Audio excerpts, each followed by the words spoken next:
So the first time that you put water into your acorn grits, what's going to happen is the whole thing will turn milky.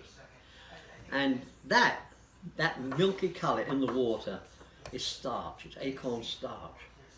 So what I like to do is I pour the starch water off into a separate container and I let it sit and it separates, as you can see here.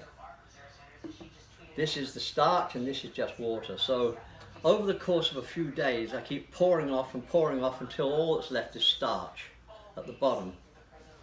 Once I have sufficient starch, I then put it into a container, I put it into my dehydrator and I dry it out, and then I put it into the coffee mill. This is my coffee mill here, and I turn it into powder.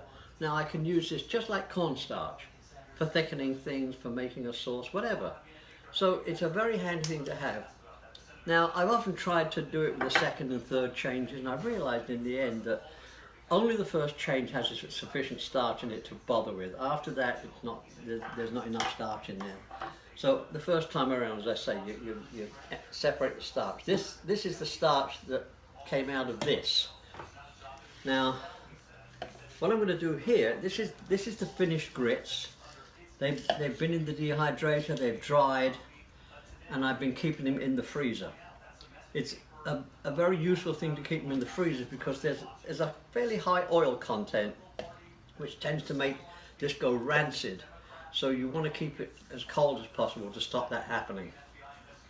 Now I'm going to pour this into my coffee mill, and this next bit will be rather noisy, of course.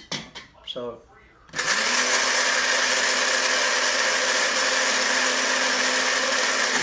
I do it for about a minute. So, and the thing is that if you do it for about half a minute, it gives you a kind of a gritty flour.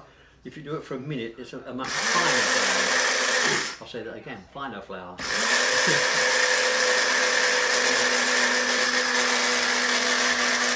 So in this case, I'm not going to do the whole thing because, you know, we don't have all that amount of time on our hands. What I need now is just a little plate, which I should have had ready, of course.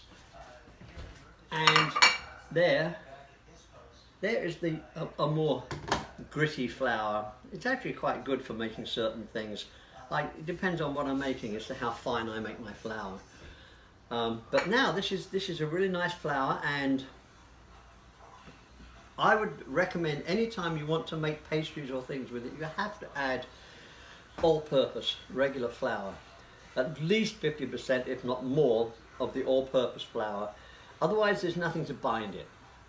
There's no natural binder in here, and as you can see, it has an almost gritty texture right now, but I'll grind it down even further to get a nice fine flour. The pastries that come from this, anything you make, I make bread from it, I make pastries, I make all kinds of stuff. So good, so delicious, and you can't go wrong. For some reason, making the pastries with this flour, you don't have to worry about all the rules about keeping things cold and all the rest of that. It works out every time. I've never had a failure yet. So if you're thinking about making acorn flour, go ahead, because you're never going to regret it.